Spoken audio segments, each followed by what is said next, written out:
And but then it became a bit of pressure because like, oh God, I've got to win it again. And then, so I'd get nervous before school sports day. So I'm like, oh by like God, sixth the form, pressure's on. Yeah, like the pressure's on, I'm going to win.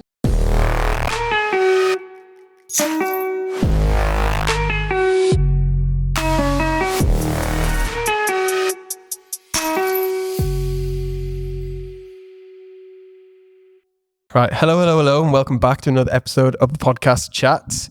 And we have a very, very special guest today. Emma, welcome to the podcast. Hi, thank you for having me. Yeah, in your very, very lovely home. I don't know where to sit actually. I know, it's a really deep sofa. Back, yeah. That's why I sat with my legs crossed. It's easier to be upright, and but you don't feel like you have to, but yeah. Wherever's comfortable. Just lounge. Yeah. It's deep. It makes everyone look like a toddler because their legs are hanging off the edge. I just got a new sofa the other day, but it's definitely not as deep as this one. 100%. No, it was a mission to find this one. It was a full-time job finding this sofa. So, but where did you get it in the end? Donaldson's in Carlisle. Oh, really? Yeah. Plug for Donaldson's there. Yeah, nice. So I think, well, we were messaging, weren't we? Was it about a month ago to get you on the podcast? Oh, I don't know. It might have even been longer. Yeah. Time has no meaning to me anymore. No. It's just, who knows? Yeah, because it was after the awards ceremony. You messaged me. Yes, well done. Yeah, thank you. Yeah, and then I said, I should go on the podcast because we've been back and forth for a while, haven't we? Yeah. And I thought it'd be nice, and you've been busy, I've been away and stuff, and here we are. Yes, we finally made it. Yeah, I know. Although thank you for coming here because it made it much easier for me. That's all right. Yeah, no problem. So, what I haven't prepped you for actually, how would you introduce yourself if you're meeting someone for the first time? You didn't prep me. Put me on the spot. How to introduce myself? As in, well, just say, hi, I'm Emma. Yes. Okay, everyone. Hi. It's Emma. Yeah. Hi, I'm Emma. That's pretty much it. And then the 3 facts then. Yeah. You said I did write some down. Yeah. You said you had too many. Well, but then the ones that were too many were really boring. And I was like, oh no, I need something interesting facts about myself. So the first one is that when I was in my early 20s, I had my own adventure sports column in a broadsheet newspaper in South Africa. Yeah, that's cool, isn't it? I thought that was a good fact. Yeah, but I'm glad you had that reaction. Yeah. How did that come about? Nobody's ever said anything like that before. Well, I was a journalist for years, and it was right at the beginning of my career, and I went out to South Africa for some experience on the Cape Argus, which is a broadsheet newspaper in Cape Town. Reported on so many interesting stories, absolutely loads. Like I was the reporter on the story where they released white lions into the wild, and they didn't have any, there were no full sort of families, if you like, of white lions. I had some really sort of good scoops as well. I was over there, but one of the most exciting things was my adventure sports column. Yeah. So I had bungee jumping, skydiving, sandboarding, abseiling, like all that sort of thing. Yeah. And it was just an idea I took to the editor as a young woman, right at the beginning of her career in journalism, and she liked it for the summer. And so they gave me I think it was an 6-week or an 8-week column, a summer column for adventure sports. Yeah. That's so cool, isn't it? Yeah. And I got to do all the fun stuff. Yeah, I know. I was going to say, it's a good pitch, wasn't it? Yeah. Like, you need this. Try this. So yeah. Oh, that's cool. So that's fact number 1, if you like. That's interesting, yeah. Number 2 then. Okay, number 2 is, I need to look them up because I don't remember them. That's all good. Oh, I lived in a caravan for 3 years with my husband, 3 kids, cat and a dog, whilst we built this house. 3 years? Yeah, it was just shy. It was about 2 years and 8 months, I think it was in the end, yeah. That was tough, wasn't it? Well, we sold our house that we lived in 2020. So it was right in the middle of COVID. So we went into lockdown in the March. We sold our house. We came out of lockdown in the summer, and we moved into the caravan in the August. And then we lived in the caravan through the next lockdown. That was insane. And then right the way through till the house was built at the end of 2022. Were you expecting to live in the caravan that long? No. Was it? Yeah, it's about 2 years, 3 months, 2 years, 8 months. I'm trying to block it out actually. Yeah. But no, we did not intend to live in a caravan for that long. It was really testing time. We had Brexit, we had COVID, we were running the business, we had 3 kids, and we were also trying to build a house. So it was a really, really, really stressful time. I don't have a lot of happy memories, like from living in it. In fact, none. To be honest, I think the first 6 months were a bit novel, the bit kids, fun, the kids are loving it. My eldest, when we first moved in, we had to turn a cupboard in the caravan into a bedroom because the caravan wasn't really built for a family of 5. Yeah. And so she slept in the cupboard, and my dad helped make like this makeshift bed that was just sort of long enough for Lexi, but small enough to fit in the cupboard. How old is she? Lexi's now 12, but she'll have been, 4 years back from that, 8 when we moved in. All right, I was going to say, yeah. Yeah. In fact, no, she'd have been 7 because she celebrated a birthday shortly after we moved in. So yeah, she'll have been 7. That's crazy. I know, it is. And actually to kids, that's a really long time. So my youngest, who's now 6, when we moved into this house, he'd never remembered living in a house. He'd only ever lived in a caravan as far as he was concerned. Or was like a traveller or something. Yeah, but not from travelling family. So yeah, that was... That's more than half his life, so, isn't it? Yeah, it was never...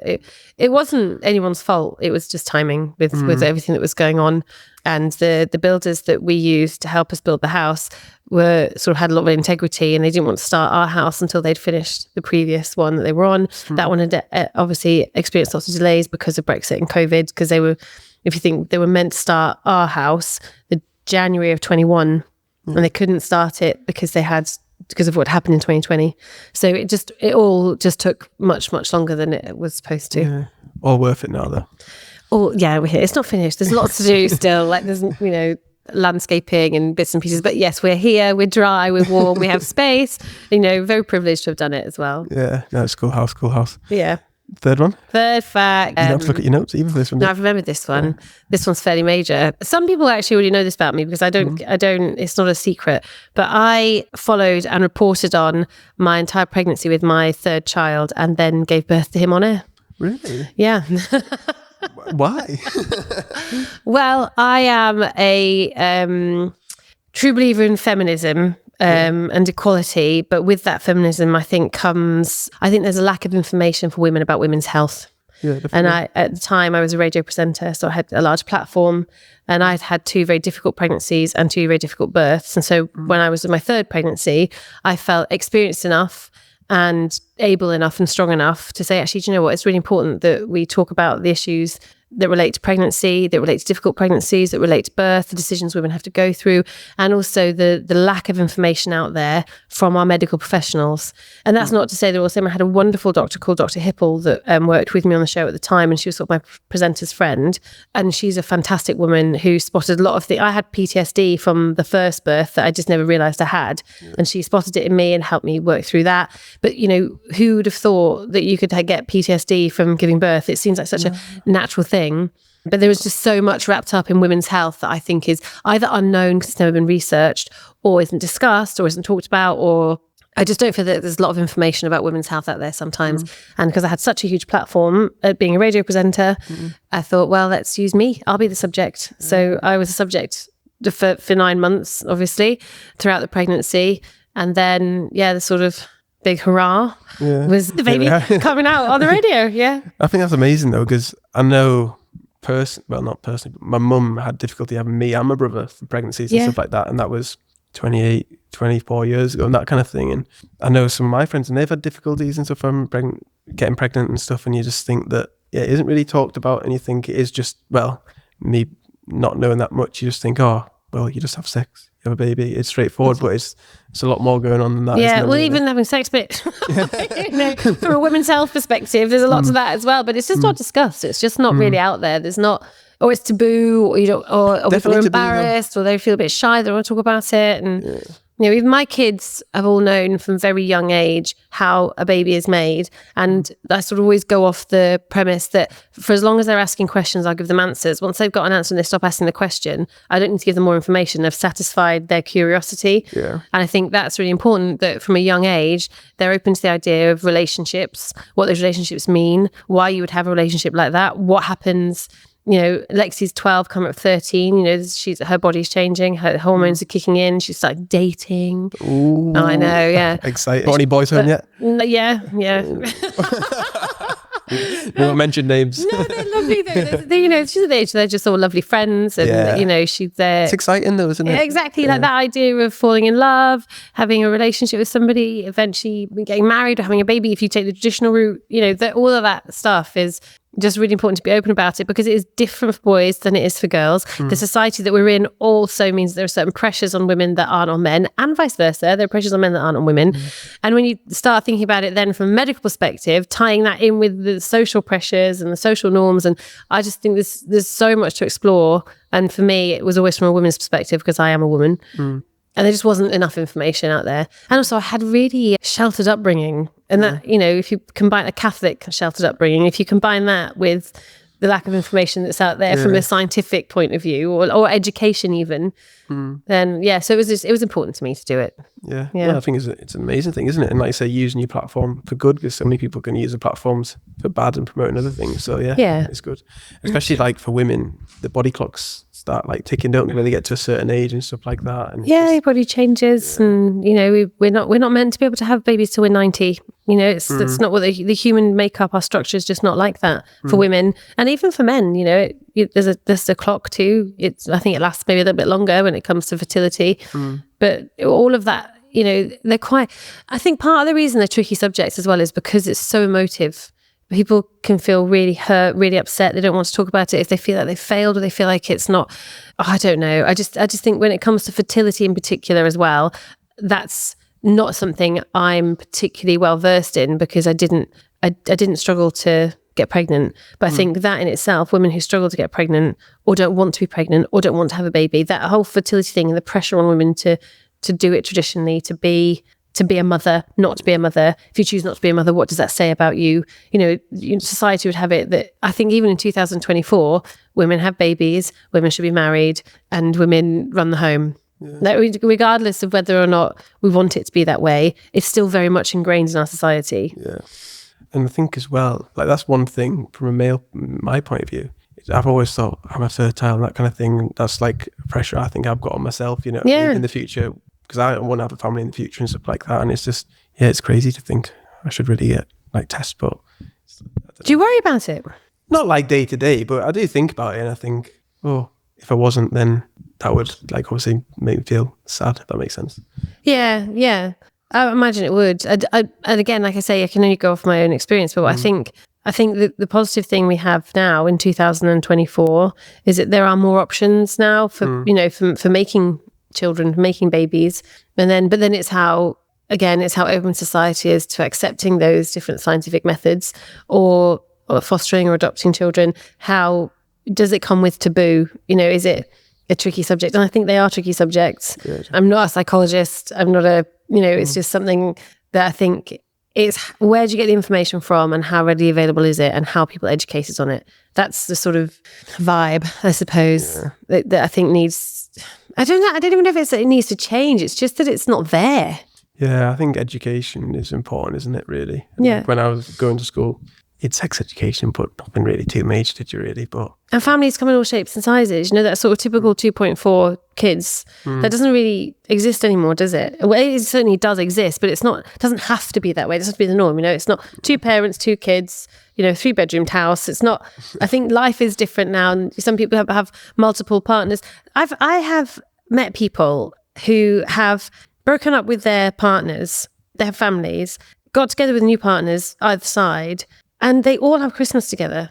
Like, you know, they have, so you have like, you know, you have husband, mum and dad essentially, and the kids, then mum plus new partner, dad plus new partner, all at Christmas together. That's nice. It's lovely, isn't it? Like, it's really accepting. I think it's... Because the thing is, I'm only 28, but like say, me at 28 to 30 is going to be a completely different person, isn't it? So you could be with different partners at different paces of your life. You never know who's going to be. I know one of my friends, their mum has been with different, like his dad, and then a different partner for a set amount of time, and then a different partner now and stuff. And it's just like, there's no right or wrong way to do it, isn't it? It's just whatever works for you. And like, do what makes you happy, kind of thing. And it's nobody else's business. No. You know, that's the thing. I got together with my now husband when I was 19. I think was I 19? I'd known him since I was 18. Then we got together when we were 19, and then we've stayed together. But it's not easy. You know, definitely not. No. But it's not. It doesn't. This idea, and I think films are a bit of a problem. You know, movies make it seem like this. You fall in love, you get married, and then, you know, rub each other's shoulders, and, you know, there's no stress. Live happily ever after. Yeah, exactly. It's just not true, is it? And don't get me wrong, I'm very happily married. I'm not declaring, Bobby, that we're getting divorced. Imagine, yeah, like that's breaking news. I've had enough. It's funny because you asked me in the preparation for this podcast what my biggest mistake was. Yeah. And I was talking about it to Bobby, my husband, last night, and he went, "Are you just going to say me?" I was like, yeah, that's it. Bobby was my biggest mistake. Marrying him, working with him, having children with him. Sounds about right. I think my mum would say the same thing about my dad. Yeah. My greatest success and my biggest mistake all rolled into one.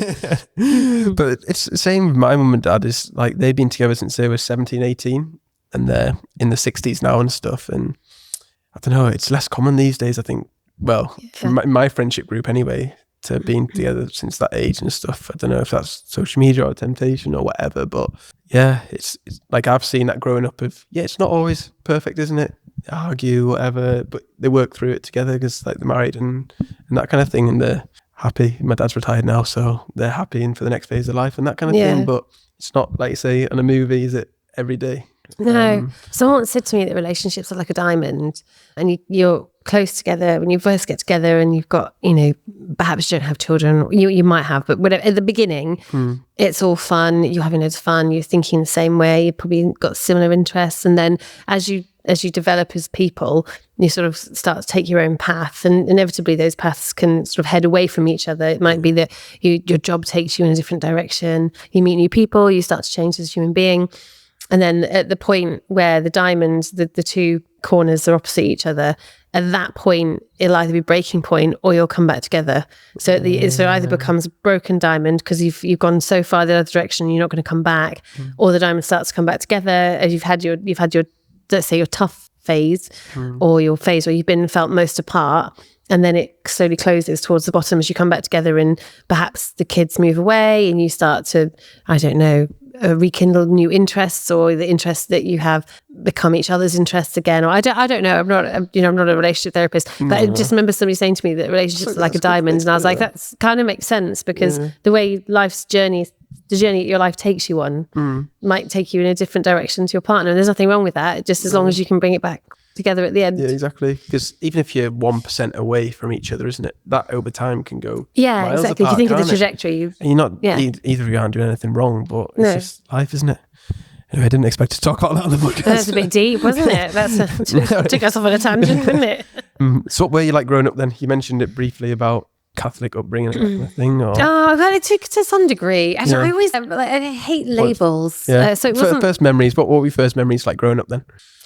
Or what would your mum and dad say about you? I don't know. What would they say? They live next door. Go and ask them. Yeah. Should have got them on as guests. Literally. That's mum and dad's house next door. Yeah, literally. Oh, that's cool. Yeah, it's great when you've got 3 kids. Yeah. So what was I like as a kid? First memories would be one of my very, very first. So my dad was in the military. And one of my very first memories when I was younger is being in a military airport waiting for him to come back from where he'd been. I don't know where he'd been. And do you remember the weird bobbly plastic floors that have circles in them? Do you know the ones I mean? Yeah. There was a grey plastic floor and plastic seats, and the window you could see out. You see the airplanes, and I can remember them running towards the window. The guys all in uniform, the soldiers. Yeah, that's one of my first ever memories. I can't have been very old, maybe like 3, because I remember the chairs were at eye level. Okay, the things that were most prominent to me were the floor and the chairs, and it's obviously because of my height. Yeah, I was spoke to my dad everyone. I've been like, where was I? What's doing? And she when I told her the memory I had, she's like, that was when your dad came back from wherever he'd been, and I don't remember where, because the part of the memory is just chairs on the floor. Yeah, and then the soldiers coming towards the window. That's my first ever memory. It doesn't really say a lot about what I was like, I don't suppose, but I think as a kid I was always pushing boundaries. In a good or bad way? Both. Yeah. I wasn't naughty, I was mischievous. Yeah. So I wasn't looking for trouble. It just inquisitive found me. You're just there every time. Yeah. So I think, when I was shy to some degree, because I was always worried about being forward. I didn't want to be the kid that asked for too much or was rude, or, when it came to other people's parents. And as I got a bit older, teachers have really had to earn my respect for me to behave. And it wasn't, this is sort of looking back with hindsight as an adult view, looking through an adult lens. I think what it was, if they didn't know how to get the best out of me, they lost my respect instantly, and I would just misbehave. That zone out kind of thing. Yeah, I would just I was just point out their weakness.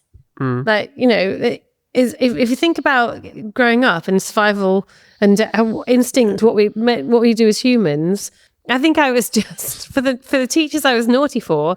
I think I just thought you're too weak. You're the weak link.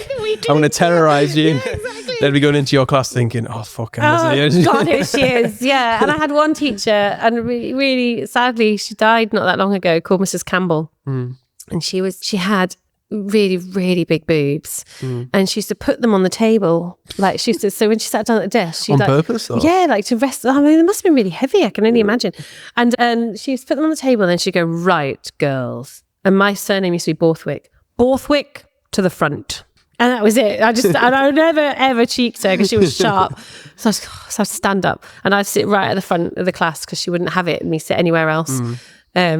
But perfect sight of her boobs on the table as well. Yeah, exactly. But she was just such a fantastic woman, and she was so clever. And I ended up doing English GCSE and A-level, and then I went on to do an English degree, and then obviously became a journalist. And now in marketing, language is a really big part of my life. And I think she had so much to do with it because she was just switched on. She just knew, I need to keep this girl interested, otherwise she's going to disrupt the rest of the class and she's not going to achieve what she needs to achieve. And so she was just a fantastic woman, and she had such a wonderful way of teaching young people. But I always behaved for her, and I had other teachers that they didn't have open house, making me sit still for very long. I grew out of it though. Yeah. And that was sort of when I was that was early days when I was like 12, 13. Then once I realized actually if what I want to do is achieve, and what I realized I wanted to achieve, then it was down to me. So by about year 9, 10, I was quite studious actually. I got my GCSEs, stayed on for A-levels, did my A-levels, then traveled for a bit, went and worked in South Africa, came back, did a degree, did a master's. So once I had my eye on the prize, I was like, right, yeah, that's what I'm doing next. Then I was fairly determined. I was really sporty as a kid as well. Like the winning gene in me is very strong. Competitive. I'm not a sore loser, but I like to win. Yeah. I do like to win. So you've always been like that growing up then, yeah? Yeah, always. Have you ever heard? I mean, I went to an all-girls school, and it's not. I don't know. It's not. It seems to be a done thing in some schools. But have you ever heard of the Victrix Ludorum? No, that's how. So the Victrix Ludorum is the person who's got the most points on sports day. Okay. I'm sure it has some other meaning in Latin, but I just knew that if I was the Victrix Ludorum, it means I got the most points for sports day. And I won the Victrix Ludorum every year. 7, 8, 9, 10, 11, right the way through school. And it became a bit pressure because like, oh God, I've got to win it again. And then, so I'd get nervous before school sports day. So I'm like, oh by like God, sixth the pressure's form, on. Yeah, like the pressure's on, I'm going to win. But it's just part of my life. I loved sport. I loved racing. I loved rounders, netball, swimming. And then as an adult, I've done 2 half Ironman events. Yeah. I didn't win them. No. What? That's shocking then, isn't it?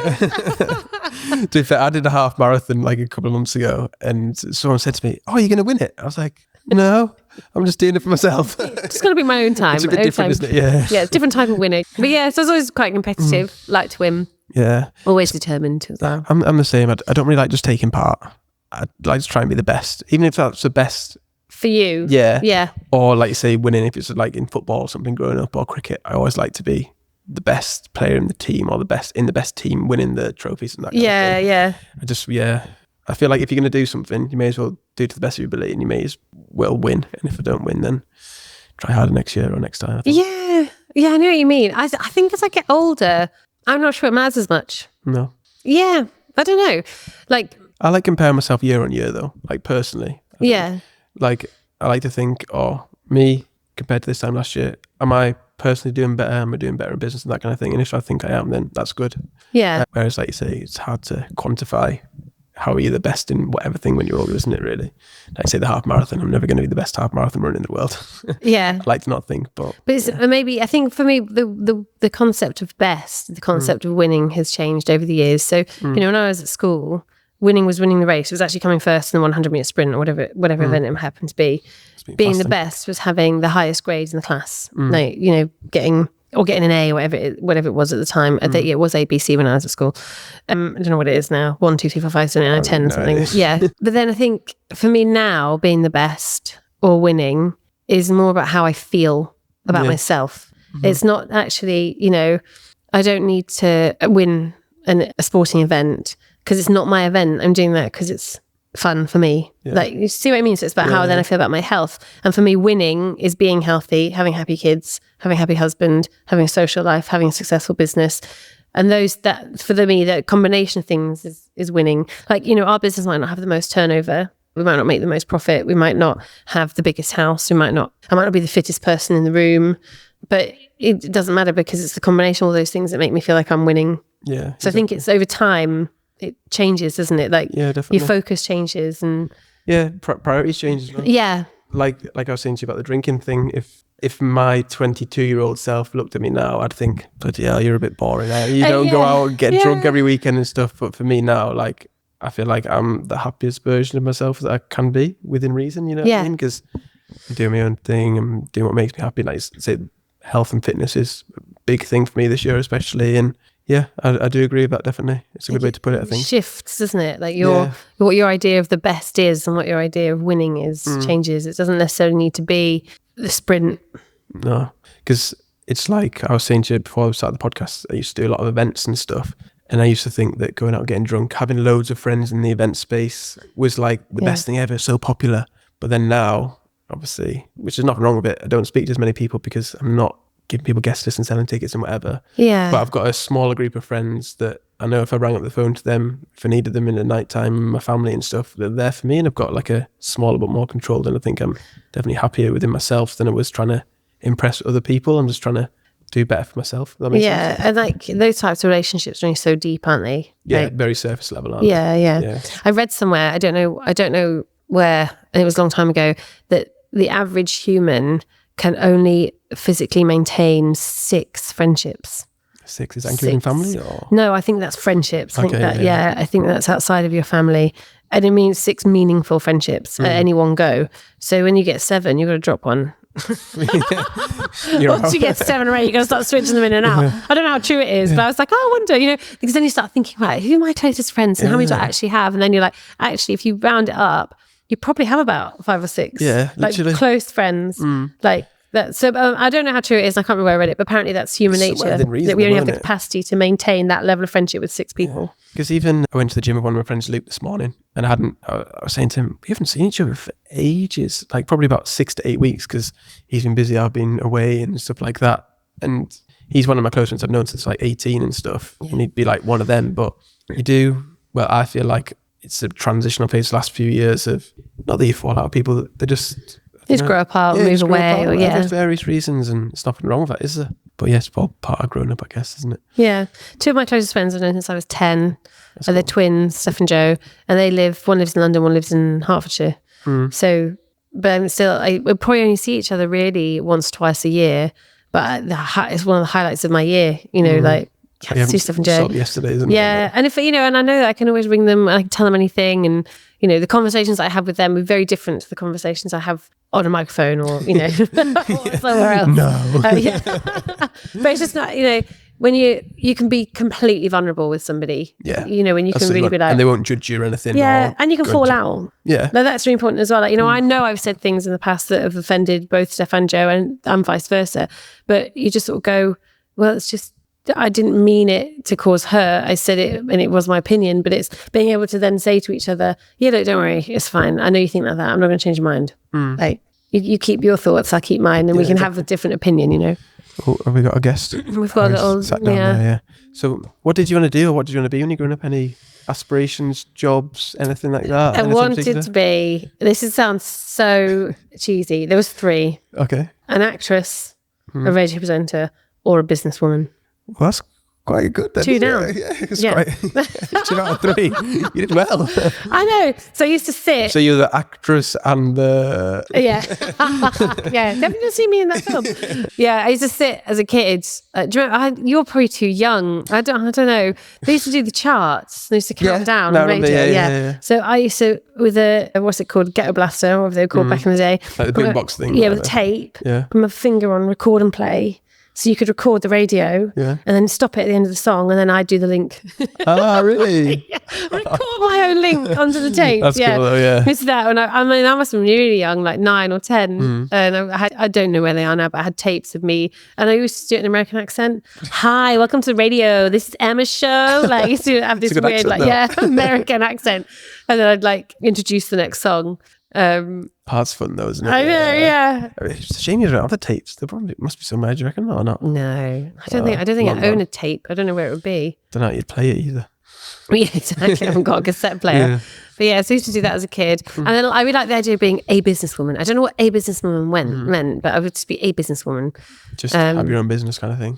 Yeah, I don't even know. I never had an idea. I didn't know what that business was going to be, but I just wanted to be a businesswoman and then an actress. And that still stays with me, you know. Yeah. Like the idea Still time. No, I don't think I'd freak out on stage now, like properly. And I couldn't snog somebody either. No. Like if I had to do, do you know what I mean? If I had to do like a romance scene, couldn't. Yeah, but oh God, this is weird. Bobby. So I don't think I could. What kind of actress did you want to be then? Well, I did a lot of acting as a kid, and I played Ariel in The Tempest, and I just loved it so much. It was like, I just remember being on that stage, and at one point I had to put my hands up in the air, and it was for, I think it was a soliloquy monologue, I can't remember now. I used to know all the drama shiz, and the lights went down, it flashed back up, and I was on stage on my own, and I did the whole piece. And I just remember loving it, absolutely loving it. But I just never pursued it afterwards. I did a bit of drama at university, and then after that, just kind of fizzled out, really. Yeah, I suppose it's like life happens, isn't it? And then and then it gets difficult because you think, well, if I want to go to London, or I need to go to America, or I need to go to drama school, which then doesn't. And also the idea of going to drama school versus getting a solid set of A-levels or a degree, or that becomes a big risk. And I definitely loved it and wanted to do it, but I don't know how confident I was that I would ever really make it.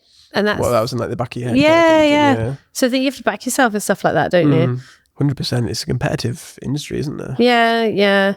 Not too many jobs. I don't think I had the self-belief. Yeah.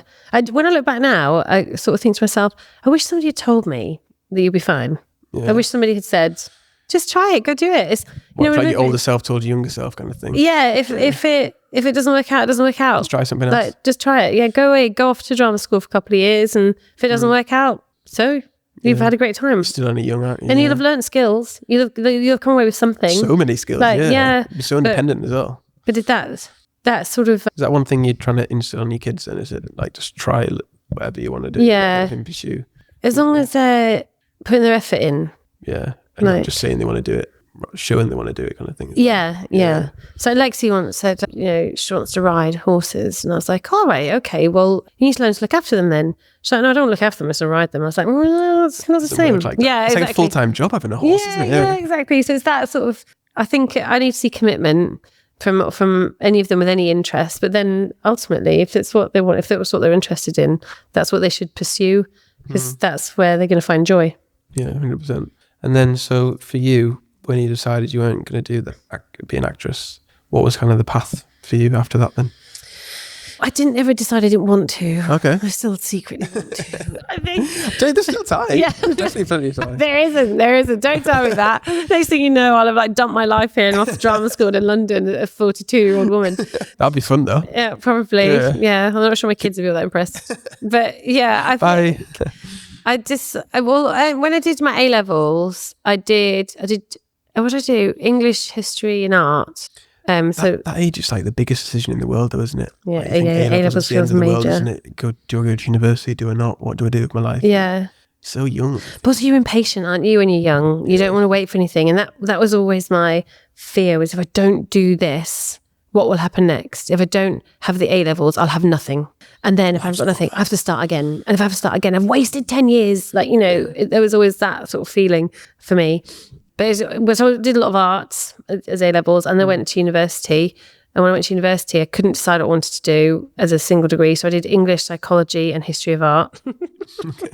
Diverse options. I know, but in the end, after the first year, I very quickly realised that this wasn't It was too hard. 3 sets of deadlines, 3 sets of lecturers, 3 sets of everything. So dropped the psychology and the history of art and just focused on English literature, which I loved. I really enjoyed it. I had some fantastic lecturers. I did, as you'd imagine, a few feminist modules. Adrienne Rich, a fantastic woman about stealing the language, which basically says, you know, if you read her book, if you ever get a chance, about sort of, we live in a society that has a natural, the languages sort of suits the patriarchy, and then we should like claim it back as women.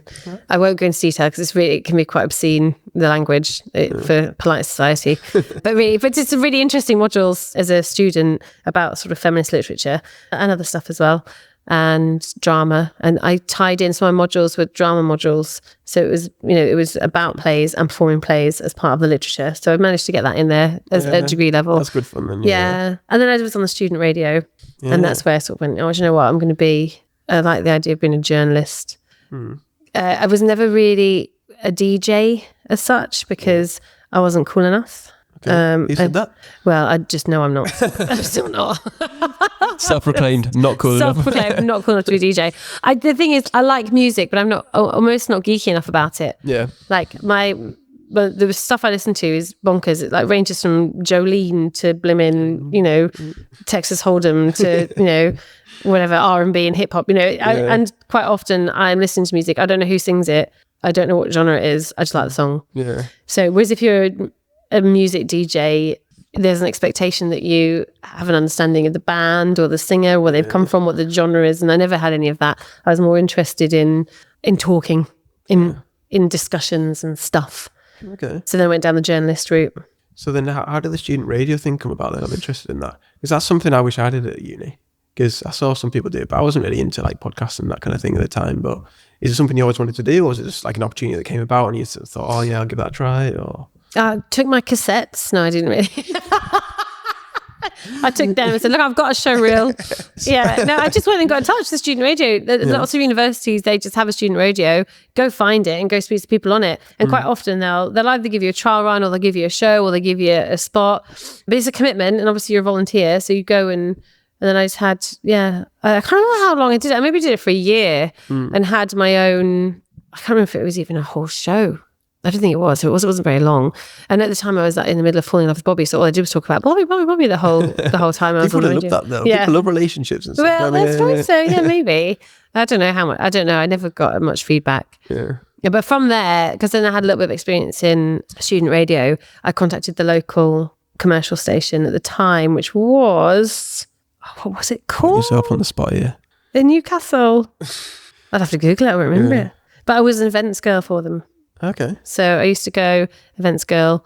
I used to go and do, so like in commercial radio, they have adverts. It's like there's adverts. The adverts have sponsors, people that want to put their stuff out there. Yeah. So I would have I don't know, margarine or something.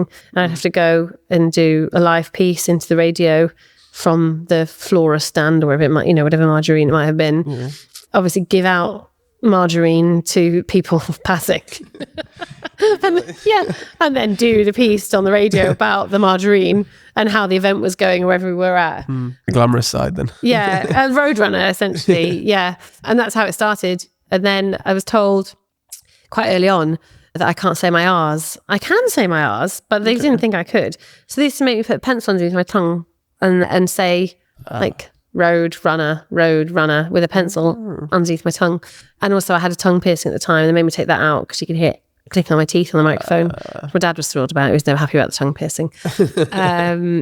Yeah, and that's really where I sort of started to fall in love with radio when I was, because I did that while I was in my third year of uni. That's cool then. So then when you finished uni, then what did you want to do? What were the ideas? What was going through your head? I wanted my own show. I wanted to be a journalist. Yeah. I became very set then. Yeah, I was going to be a journalist and I was going to work for BBC. Okay. And that was that. So I went off to South Africa and worked on a newspaper there for about three or 4 months. It wasn't too long. And then what was that like? Because that was obviously a big shift from the UK, isn't it, really? Oh, yeah. And at the time, it was still... Should have been, 21 at the time? Yeah, 20-ish. Yeah, I'm old in the year, so not sure. 20-ish. Maybe. I think, yeah. 2021, I think I would have been. Okay, yeah. Although, like I said, no concept of time anymore, so I can't remember. But it was amazing. It was a fantastic experience, terrifying experience. but something that was just gave me different texture of life, a different, character building, I'd say. Yeah, I mean, I didn't mention that I was a boarder at school, so I'd lived away from home lived away in inverted commas. Obviously, still had parents and went home on holidays and stuff, but I lived away from home on a day-to-day basis from the age of about 8. Yeah. So going off to South Africa didn't feel quite as major as it might have done perhaps for somebody else. I don't know. It just felt like something I wanted to do. So hopped on a plane and off I went. The scariest bit was when I got off the airplane and I was sat in the taxi heading towards my accommodation, and I was like looking out the window and I just went, oh my God, I'm on my own. I'm on my own in a country that is really quite far away from home. But it didn't hit me until I sat in that taxi on the way to the accommodation. I was like, oh, right, okay. And then, but it's not hard to make friends when you're that age. And there were lots of people in the newspaper who were similar age to me. I don't know, in South Africa, they have 3 races. They have black, white and coloured. Okay. And they call themselves the Cape Coloureds. And I had friends from all races, and which was unusual at the time because obviously they had apartheid, and apartheid had ended long before I got there, obviously, but it was a recovering country, you might say. It probably still is. These things take a long time to heal from, don't they? But the friends that I made, we're still friends on Facebook. Yeah. We don't see each other anymore, but they were, all of them, fantastic people with their own careers and their own drive, and really, really interesting histories, because they were all from different races, which meant they all had very, very, some really difficult experiences. And that when you're talking to people from South Africa of my age group, around like 40 age, apartheid was their grandparents. So it's not that far, It's still relatively fresh, isn't it? Yeah, in their families. Yeah, and there were people killed, there were people murdered, there were people made examples of, the people turfed out of their homes, and so their history is, I found it really fascinating, because it's not, my history felt so easy. What the experience that I'd had in life compared to some of the things that they'd learned in a very difficult circumstance, I just thought was really interesting. Yeah, not miles apart, like universes apart, isn't it? Sorry, the postman's arrived. Yes, So then you were there for 3-4 months then did you move back? Yeah, then I came back, and I can't remember what I did in the meantime. Oh yeah, I got a job. I did job marketing. Oh, terrible job In marketing. Cambridge, yeah. Cambridge does on a marketing team for a company and then that took me through to my masters, and I did a masters in broadcast journalism. Yeah. Knowing that I was fairly set on moving into journalism, but in particular broadcast journalism. I like writing, I like working for the newspapers, but I think the dramatic flair it needed to be somehow needed to come out, yeah.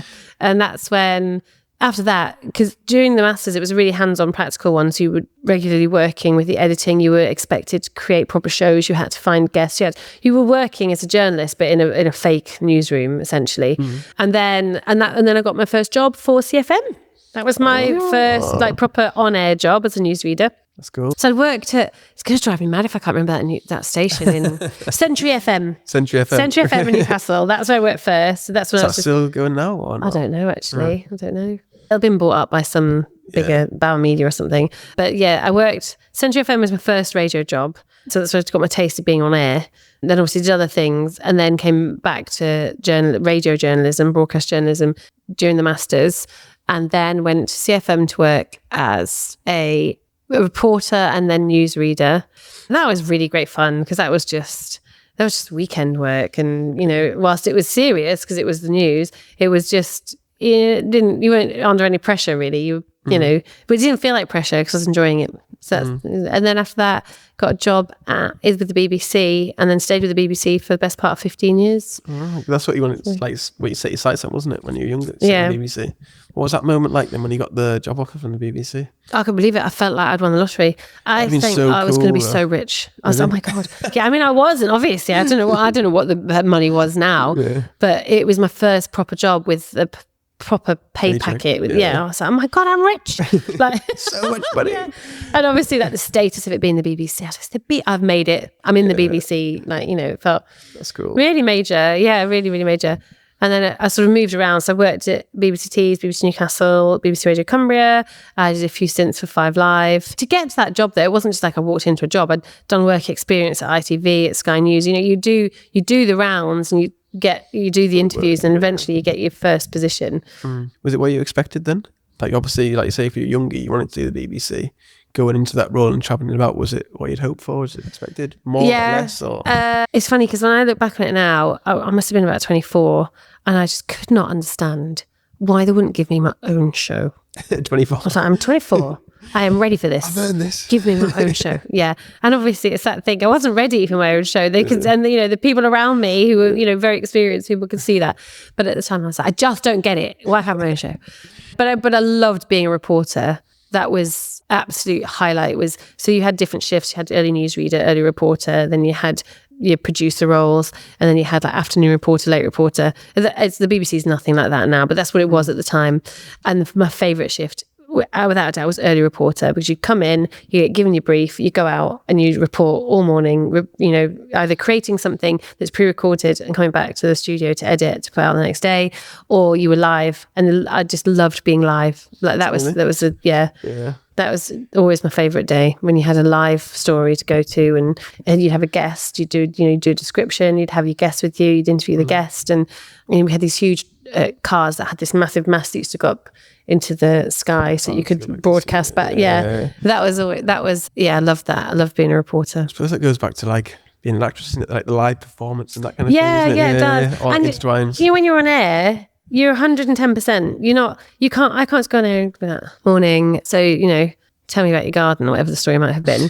You have to be like, this is fantastic. How did you do this? So you're 110% all the time. So yeah, I loved reporting. And then my career just took me through the different sort of stages of broadcast journalism, really. Reporter, newsreader, presenter, and then presenter producer. And I moved into, once I was a presenter, it became more serious, I suppose, because then I was running my own show I was my self-produced. So I was a self-produced presenter. Oh, really? Yeah. So I was producing all my own stories throughout the day. And then obviously the interviews on air come 5 o'clock when I was on the drive time show. Sounds like a lot of work, isn't it? Yeah, it is. And it's never, but none of these things are easy. No, nothing's easy, is it? If you're running your own business in any way, it's not easy. If you're a journalist, it's not easy. If you're running, I don't know, if you're managing staff, if you're working in, I don't know, Asda, nothing's easy. Everything takes an effort, and but yeah. Yeah. What was like a typical day to day then, being a presenter and a producer? I'm intrigued when you were doing it. That was a while ago now. So you'd come in the morning, you'd have your morning news meeting with the team. So you'd speak to the news editor. Sometimes you didn't have reporters that could work on the show, and you sort of set the news agenda for the day, having listened to the breakfast news, what's gone out in the breakfast show, what you think people are interested in. So obviously the BBC at the time, I don't know what it is now, I haven't really paid that much attention to it for a while, but it sort of was to inform and educate. So you're sort of looking at, and entertain, inform, educate, entertain. So you'd be looking at the sort of news agenda for the day and thinking, well, we need something in there that's entertaining, this is something that they need to know about, this is, and then this is just information about, what's going on in your local area. So you always had those sort of, that was going on in the background. You didn't want to just fill your whole program with that and finallys, and finally, you wanted to have a program with that. And in the same vein, you didn't want to just have a program full of unfounded opinions with vox pops, or, it needed to have substance, needed to have news, it needed to be of interest.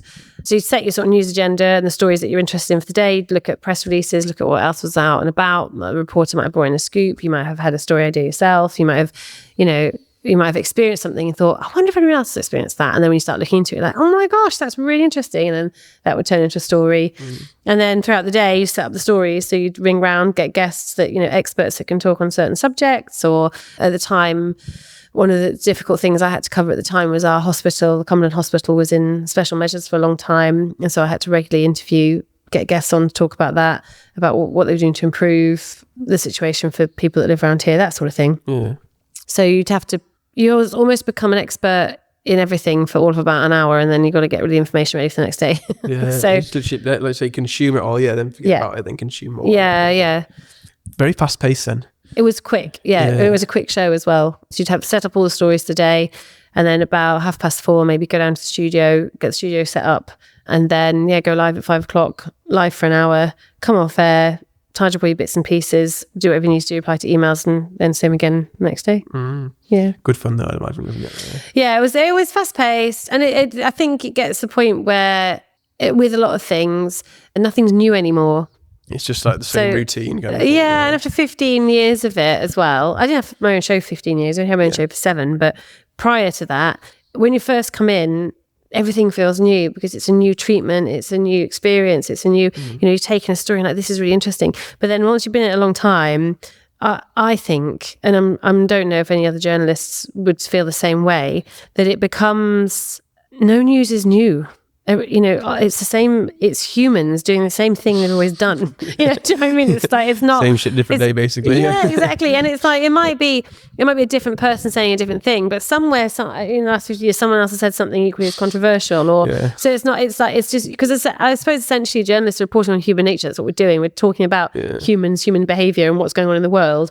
And eventually after a while, you're like, this is all a little bit samey. Yeah. It's just, how you package it up and but even that, once you've been in it so long, there's only so many ways you can package something up. There's only so many ways you can polish a turd if you like. Yeah. And not that they're all turds.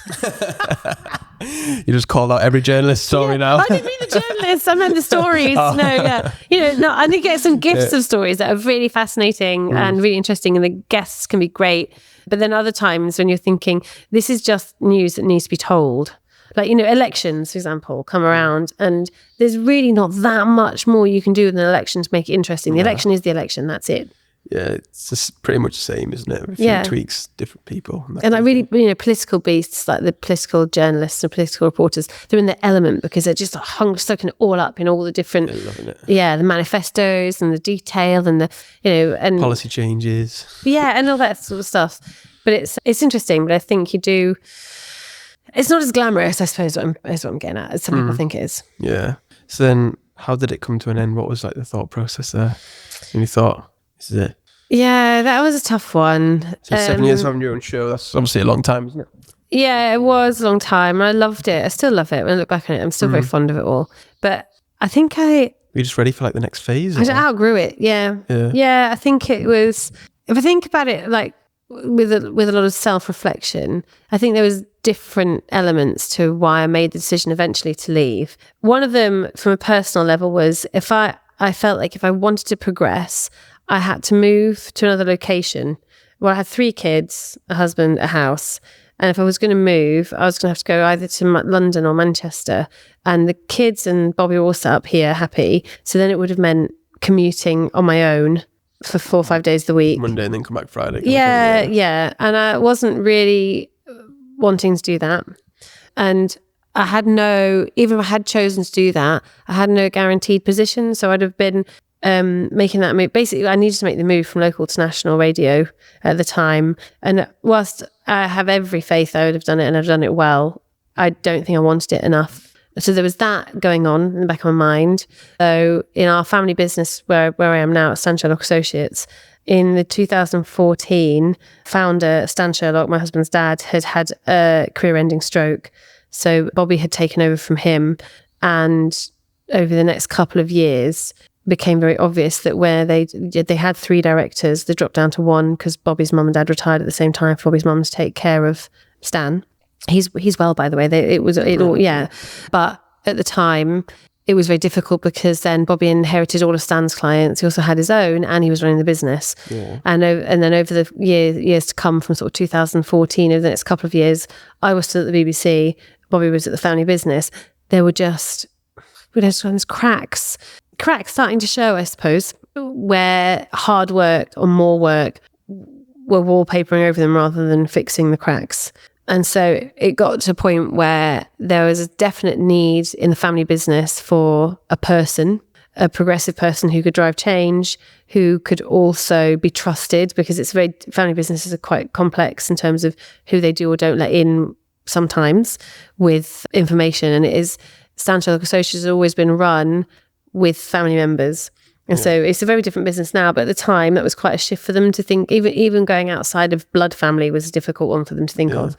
And then, so it all sort of accumulated that I was going to leave the BBC. So the BBC had I'd outgrown it a little bit, was thinking I'm ready to make a move. Do I want that move? Don't think so. Do I want this move over here to help out the family and try and make this work for us as a family? And I was like, yeah, okay. And obviously I was ticking off the businesswoman at that point as well. I was like, oh. I was going back. So then I came on board. And I came on board, actually what I did at first was I did part-time both. Okay. I did 3 days with the Beeb and 2 days with Bobby. Yeah. And then Just dip your toes in, see how it would work. If yeah, you let's see how this goes. Yeah. And I retrained as an advisor on a lower level, not full financial advice, sort of protection advice, basically, where you're just advising people on how to protect their assets and their families and things if the worst was to happen. So retrained in that and did that 2 days a week. But then the more I became involved in the business, the bigger the Emma-shaped hole in SSA looked. So then we made the decision, Bobby and I sort of together, both as husband and wife, and for ourselves and our careers, made the decision that I would come on board with the family business and leave the BBC. Oh, it's interesting that you just did the 2 days a week and the 3 days a week, isn't it? Yeah, I think that's quite cool rather than just going like all in kind of thing. Yeah, I was in a really privileged position to be able to do that as well, because the BBC were very flexible with me. I've been there a long time, and so I was able to do that. And also because it was a family run business, obviously the position that it wasn't made for me by any stretch of the imagination. There was a definite need for it, but finding somebody else who wanted to come into the business to work just 2 days a week to do this specific role I was doing was slim. So it worked. That worked as well. And it meant that I could sort of see what I thought of financial advice, what I thought of the business itself. You know, could I work with Bobby? You know, we were married. Still are. That's always a difficult one. Isn't it? Yeah, that's probably one of the toughest things even now, working with your husband or wife, as it might be, or I think so anyway. But then once I made the move over to the business Full time. Yeah. So after a while, it just became really obvious that it just wasn't going to work doing both. I couldn't. The problem was that by that point then, I just switched off a bit from journalism. The fact that I'd actually, that's it. I checked out. That's probably a good way to put it. Yeah. And so because I checked out a little bit, I was like, well, I think I'm not going whole hog for this anymore. And it is a whole hog type of job. Yeah. And I didn't want to move to Manchester. I didn't want to move to London. So that's my love was waning for it. Yeah. So then I was like, right, so I've got this other career, potential career path. And there's a very obvious hole that needs to be filled in the business in terms of running it. Let's give it a go with me filling that hole. So then, but it was a hard decision to make to leave the BBC. But once that decision was made, what I didn't bargain on was how hard I would find business. Yeah, I was going to say about how did you find the transition? Because like you say, it'd be a big transition, I'd imagine, from like all you've ever known since you pretty much were at uni and left uni and that kind of thing. Really hard transition. And at the time I didn't recognise it, but now looking back, it was really, really tough.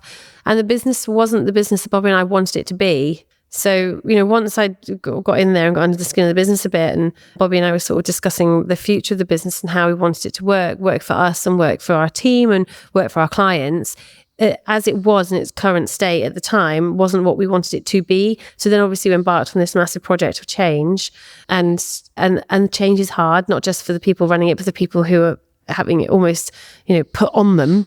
And so it's been a really hard sort of 7 years. We're just at the point now where we're starting to think, I think probably the last 2 years, we've felt much more settled in. We know who we are. We know what the vision is. We know what the mission is. We know what we stand for. We know where we're going. But it takes time, doesn't it? It takes lots of time. It's taken 5 years, like you say. If you take over the last 2 years, that's crazy, isn't it? Yeah, definitely. And the thing was, obviously, and this isn't a sales pitch, and I know that's not what this podcast is about, but you've got the one sort of part of the business where you focus on client outcomes, and the business has always been focused on client outcomes. When Stan and Sandra first set up, that's the only thing that drove them, what they were doing for the client. And Stan's reputation was, everybody knows Stan will get what you want. Stan will find what the client wants, what the client needs, and the best way to do it. And there's no two ways about it. Stan's priority was the client, and that stayed with us all throughout the 35 years we've been in business. What was different for Bobby and I was that we wanted to build a different culture, a team culture. When Stan and Sandra had been running the business, they had self-employed advisors. It was a smaller company, whereas now everyone's employed at Stan Sherlock Associates, and it's a bigger company in terms of people. The industry has changed as well. We're much more heavily regulated than we were, sort of 10, 15, 20 years ago. The regulation just gets tighter and tighter as you go in financial services. So the beast itself is different, feeding the beast, maintaining the beast, looking after it. It's a whole different animal. Yeah. And so that's the journey we've been on, getting it to the position we're in now, where we're like, okay, we've got a great team. We've got a great structure. We've got a great process. Our clients come first. And there's always changes. There's more changes to come. We're planning some really exciting stuff at the moment, both in terms of client experience, the team itself. Nothing stands still. No, never. You can't. Because I saw your post on LinkedIn. Did you do it like last week or something? You'd taken 6 months to plan out the next 4 months. Yeah. 4 months, sorry. Yeah. So end of last year, I took 4 months out because about consumer duty. There's consumer duty. There's massive change generally in general. Yeah. And for financial services, that's been huge. So we've had consumer duty to contend with in terms of transparency, what the client sees, what the client needs to be able to see, how they know they're getting value for money.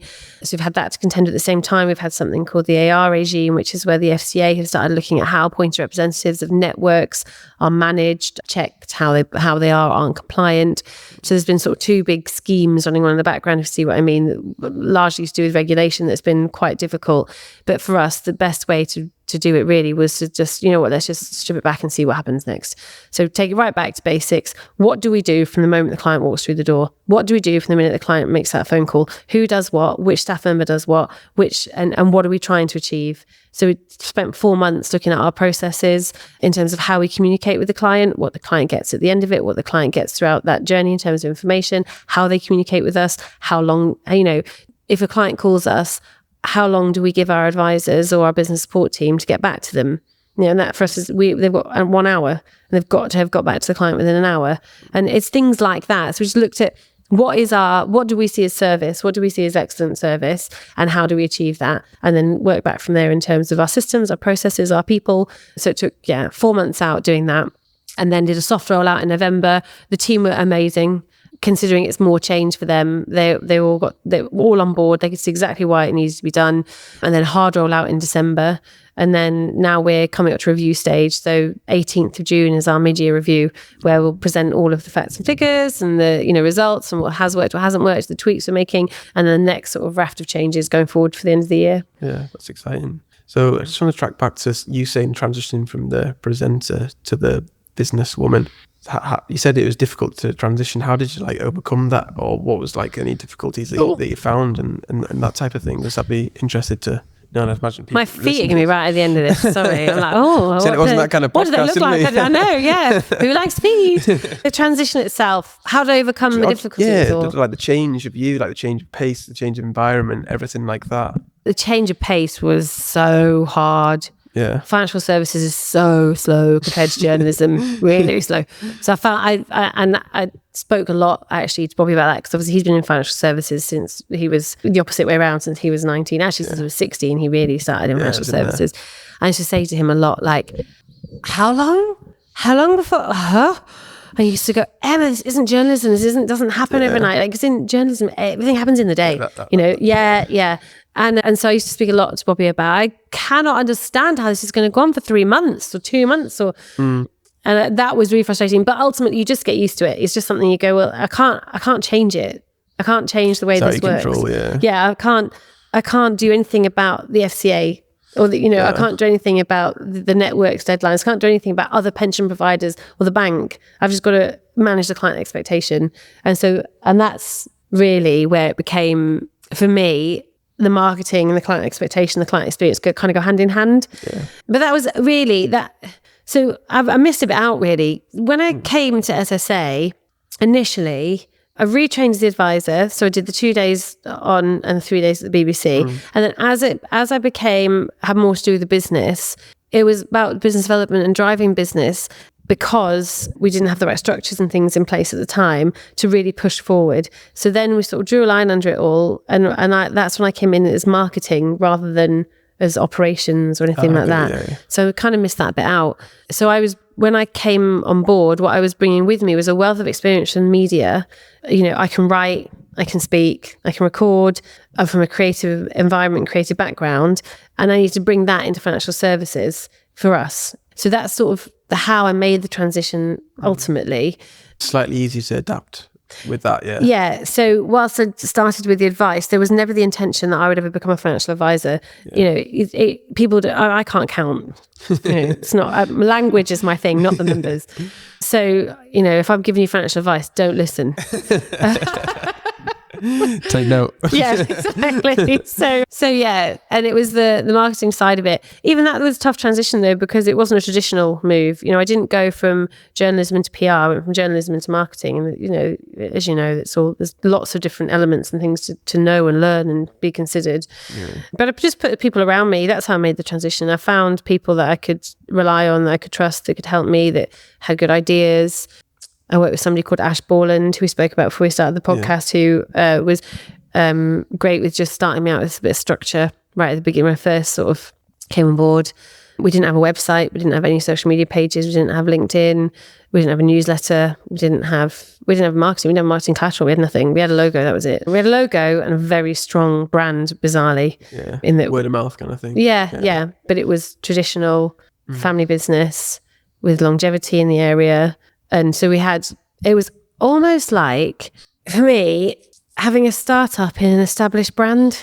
Yeah, just like a reset kind of thing, was it? Yeah, but it was so, we had some tricky spots where, you know, we parted ways with people who had been at the business a long time, and some of that was really, really tricky. And then that meant overnight we were a different business because the team changed. Yeah. And they were welcome changes, and it meant that we could then push on, but they were difficult changes. They were hard changes to make, and it happened overnight, and then we're like, right, what do we do next? But it changed the focus, and it ultimately meant that we were a better business for it, you know. But it's not easy to part with people who've been in the business for 20 years, some of them. And for Bobby, he'd been a part of that team since he was a teenager, so some of them, you know, he'd worked with for a really long time. Oh, there you go, you've got a kitten. Trying to work me out. Yeah. So that's what I mean by this idea.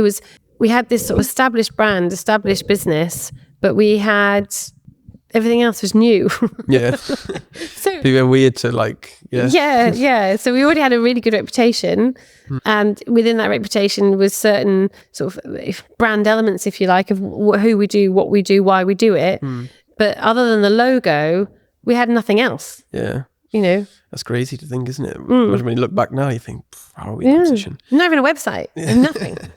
It's just people just ring up. And it's like, oh, that's cool. Yeah. That's a good brand though, isn't it, really? When people just ring up the phone. It's amazing. Yeah. It's amazing. But we're in 2024 and it couldn't stick. We couldn't keep relying on people's brothers, sisters and best mates to maintain the business, and especially if we wanted to grow. Yeah. But it's interesting when you said about having people around you as well, because I remember when I first started doing the marketing, when I was in Cardiff with my business partner, we tried to do everything ourselves, and it was like, okay, what we did. But then when I've done it by myself, I've surrounded myself with like a small team, like a few people who are better at me in different aspects, like a videographer, editor, and someone who books in the meetings and stuff. And it's just like having that team around you is how strong you are, isn't it? Like only one person. Yeah, it's like that saying, isn't it? You're only as strong as your weakest link. Yeah, and you can be a busy idiot as well, can't you? You know what I mean? I could be running around. Fool, yeah, that kind of thing. So that's something I learned in the last few years. If you do that, because you will then provide a better service to your client and stuff like that. So, but it took time for me to learn. And you don't know everything. Nobody knows, no, unfortunately not. Maybe sometimes I like to think I do, but not all this, definitely not. Like the older I've got, the thing is that everyone knows something, don't they? You know, yeah. I may know more about Everton Football Club than you do, but you know more about whatever. And I've only learned that really the last like year or two, and putting them in place, from going from like by myself to having a team. Everything in my head is not being said out loud, is it? Like you have to put the systems, the SOPs, the processes in place so everybody knows if you're coming into the business, this is the structure, or this is the framework, or this is what we do. So everybody knows, not just me. And if I'm not putting out there, it's my fault. You know what I mean? If whatever hasn't worked, it's down to me. It's not down to you because I haven't communicated it or put it down in the most effective way possible, and that kind of thing. And you have to be prepared to change it. Yeah. Open to change all the time. Yeah. Like I say to Yoni and Zishan, I say, oh, can we do it like this? Can we do it like that? And if they say, oh, no, we can't, I'll say, oh, why not? Just so I understand and trust them to do their job, you know what I mean? Yeah, because they're better than me at the videoing and the editing and that kind of thing. Yeah. I don't do that, you know what I mean? That's what you do. So you get on with it and I trust you. So that's the thing. But that's the hardest thing for me, is it's finding people you can trust. Especially for me, like a small business, like a small business. Yeah, because they have to be worth every penny. Mm-hmm. Yeah, exactly. And I think I didn't feel confident until last year that I knew enough or was able enough to really review our systems and processes. So it took me sort of 4 or 5 years to get to a position. We tweaked them, we changed things, we'd done things differently. We'd made huge changes. But the change we made last year, that sort of stripped things right back. We changed objectives, we changed bonus structures, we changed a lot. We literally took it right back. That type of change, I don't think I had the confidence to do until it came about as a sort of organic growth, both for me and Bobby together, but also as the business has grown and changed, it became necessary. Prior to that, I don't think I'd have been confident enough that I was making the right decision, I was doing it the right way. And there were other things that were priorities, like we needed to increase the client bank. So we had to get out there for marketing so that we could maintain the level that we were at and grow a bit more, both in terms of our client bank, our reputation, the team. There are other pressures on the business, like salary increases, gas, electricity, all those different things. So you have to always be looking, how are you maintaining the limited company? How are we keeping the team happy? How are we rewarding, our people? And you can only do that if you have happy clients who are willing to pay. So it's that sort of circle all the time. But it's been a really steep learning curve for me, because I was running a show. I was at times running a team of reporters, producers, newsreaders. I was never running a business. And one of the things, I haven't struggled with it, but I felt very aware of it, is the responsibility to the people within our business. Like they're so important to the running of it. They're so important to the client outcome that, all we have is the client, but if I don't have the team supporting the client, I've got nothing. Yeah. You're so reliant on other people around you. But for me, the sort of weight is the responsibility of their income, their jobs, their lives. Yeah, like that. The kids going to school. Right? Yeah, that was something it wasn't even on my radar that I'd feel it. Yeah, it's interesting, isn't it? It is a big responsibility, isn't it? It's huge. Yeah, somebody's living, literally. And I didn't come on board as a director when I first came to Stan Sherlock Associates. I came on part-time as an advisor, and then my role grew, and I was, what was I? I don't know, I was moved to head of operations or something, and really I was, if I'm perfectly honest, I was focused on marketing and business development, but we gave me that title because I was number 2, and it was the title that sort of described number 2. But now Bobby and I are equal directors, but it's taken me that 7 years. When did I come on as director? It was about 2 years ago really. And that was when I was confident enough. For a long time, I couldn't tell people. I couldn't say I'm a director. I was frightened of it. Why? Because it's a big deal. Yeah. No, definitely. It's a big deal. Yeah, it's a big deal. And I was maybe... What, like imposter syndrome type thing? Or? I don't like that to say it. No. That's potentially what it was. I don't like the idea of imposter syndrome, because I never felt like an imposter. I just didn't back myself. I don't know. Maybe it was imposter. I'm sure someone will tell me it's imposter syndrome. But I think it was more that the title, I was doing it already. I had the responsibility already. I was successful. The changes that I'd put in place were working. Yeah, the last 5-6 years. Yeah. But the idea of being the director with Bobby, there's 2 of us. Yeah. But the idea of it was just like, it's a bit tough. If you listen on Spotify Apple, you need to watch the video for that. That was a good facial expression. Yeah. So I don't. So no, it's the same thing. For up until the last 12 months, I felt really uncomfortable with the word leader. I haven't liked that at all. No. And I'd avoid. I just call it the senior team. Well, it's not. It's the senior leadership team. Yeah. And if anyone said anything about like leadership training or being a leader, or I used to go, as a leader, like the Minions. Yeah. And I was just really uncomfortable with it. But in actual fact, particularly over the last 12 months, I've embraced it much more, because it is what I am. But it's taken me a long time to accept it's what I am. The full 7 years of, it's eventually I've gone, okay, I am leading the business. I am leading the team, albeit in partnership with Bobby. That is what we are doing. Yeah. But I've just, the word leader always felt a bit... Like autocratic, maybe? Yes. Just like you the should do what I tell you to do. A little, that's in my head. That's all that I hear, like that. You know what I'm talking about? Yeah, the Minions. Groot. Is it Groot? I don't know the names, but I know the guy with the big pointy nose. I've seen the memes. Yeah. I haven't watched the films. I've seen the memes. Yeah. And that's what I just kept. And then I go from one extreme where I think about that. And then I'm like, oh no, like it's like Nazi Germany, like the leader, Hitler was their leader. And I'm like, so but it's because I'm so absorbed by language as well. Yeah. So, the word has been uncomfortable. It's important though. Like I hate saying staff. I just prefer saying team. Yeah. Always, it's a team effort, isn't it? Yeah. And staff does creep in with me now and again, actually, but I much prefer the word team. Yeah, 100%. Yeah. Like team member or something like that. Yeah. And just like senior management team, senior leadership team, the business support team, advisor team, they're all teams of people. They're people. That's what we're dealing with, people. Yeah. I know what you mean. Language is really important, and just stupid stuff like changing really small words, like instead of the advisors, they're our advisors. Yeah. It's, possessive, they're ours. We look after them, they're SSA's advisors. So just small bits like that make a big difference to me. But that's obviously my history, language has always played such a big part of my life. So have you got plans then moving forward with the business? Like you said, you've taken the 4 months out, put the systems and processes in place with all the regulations and that kind of thing. What is the vision moving forward? Like I say, you came in, you had the vision on where it is, where you thought it was going to be, that kind of thing. And what's moving forward for you? What is moving forward for me? What's in the pipeline? Right, what plan? Anything you wanted to share? So we've got our mid-year review in 2 weeks, where we'll share with the rest of the team what we're going to do next, and it's a lot more of the same, really. And then we're looking at another.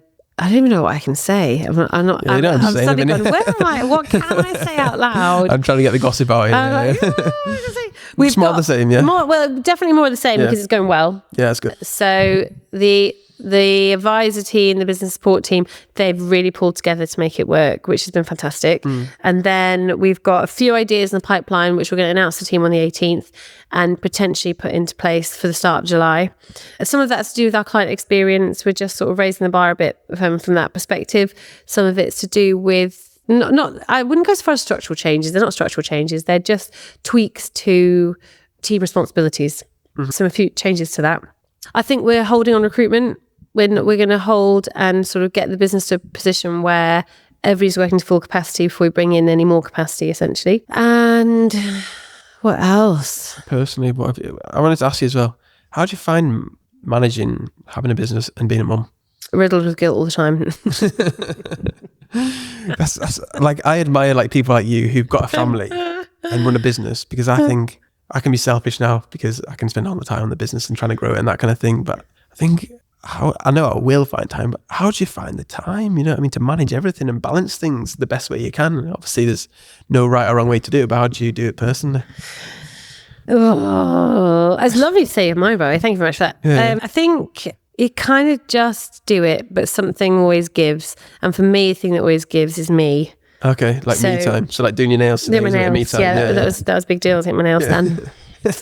No, I think stuff like that's important, though, isn't it? Like you say, if you neglect that, or like side the gym of things, or fitness or diet, like they slide for me, not for everybody else. The kids will eat well, but that's an Emma problem. You know what I mean? That's nothing. And it's not the same for everybody. Some men and some women will be really good at saying, well, actually, I love the business and I love my family. In order to get the most out of me for them, I need to take care of myself. I'm just not very good at that bit. So that tends to be the bit that falls for me, or the bit that gives, if you see what I mean. Yeah. But I think it is hard because the balance for somebody like me who is 100% in, and I find it, I think most business owners will be the same, because you don't get to that position without being 100% in. It can be hard because, for example, my kids need my attention. And if I'm on a roll, or I'm like, the kids are home, but I'm not quite finished. I find that's when I find it quite difficult. I become frustrated because I'm like, I just needed 2 more hours. Yeah, because you're in your groove, you're in the rhythm. Yeah. But at the same time, my kids are only going to be 12, 10 and 6 once. So then I'm like, and I have to have a bit of a word. I'm like, no, it doesn't matter. This can wait. Because the only person putting the deadlines on me is me. The only person demanding that work is finished is me.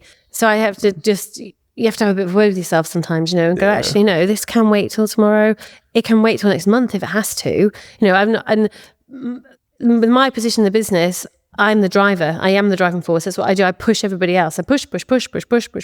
And I push myself. But as long as And so, and there's, I don't get a lot of pushback actually from people in the business. Most people are the deadlines are fair, so I don't get a lot of people saying that's never going to happen, Emma. I'd be quite happy to accept if they did. Not many people say it though. Maybe I should look at that. Go in tomorrow. Everyone's deadline's halved. Yeah, exactly. I'm like, okay, right. No, the other way around. Maybe they're not giving me the feedback. I don't know, but.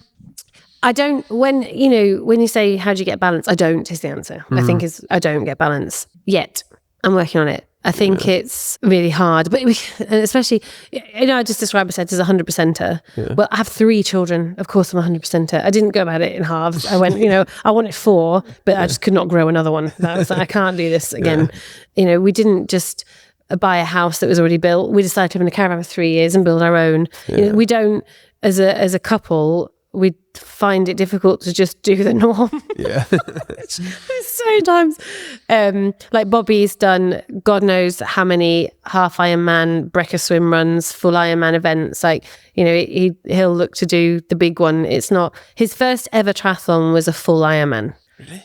Yeah. So we're quite similar. But then it's a problem because it's like, which one of us is going to talk the other one down? Like, let's just chill out for a bit. Keep them going up and up and up. Yeah. And this time next year, we're taking the kids interrailing around Europe. Oh, sick. That was but so why cool. are we doing that? Why don't we just go to Spain? Yeah, for like 2 weeks and just chill. This year we're going to Portugal for a week with friends. But for some reason that wasn't enough for us. So we booked interrailing tickets. We're going to go around the whole of Europe. Something new, travelling about. Yeah, and it'll be amazing. The kids would love that. That's the thing though. I'm like, it'll be amazing. And I'm like, yes. And they go, have I just booked? I'm literally taking my 3 children backpacking around Europe. That's going to be pretty stressful. But, I've done it now. At the time, but then after, you would look back and think their memories. Yeah, exactly. And the things they'll learn, the things we'll all see, and the experiences we'll have. But it's like gardening. Now, I can't stop.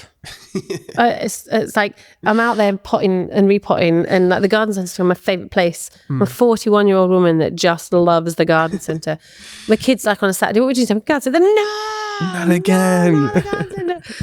But I don't get balance, but I'm not sure balance is what I need. I'm not a person that thrives off balance. No. Maybe that's the key. Find what makes you thrive, and everyone's different. It's what works for you, isn't it? What works for you might not work for somebody else. Yeah, but exactly. As long as you're happy, like you say, that's the main thing, isn't it? Yeah, I think the idea of the word balance is a tricky one. Oh, that's language. Yeah.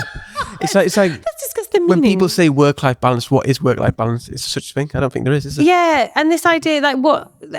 If you want to work 18 hours a day and sleep 6 hours and you're happy, go that's for your it, balance. isn't it? Yeah, that's your balance. That's it doesn't need to be 50-50. No. The one thing I would like to achieve, the one thing I'd like to be better at is having home time as home time.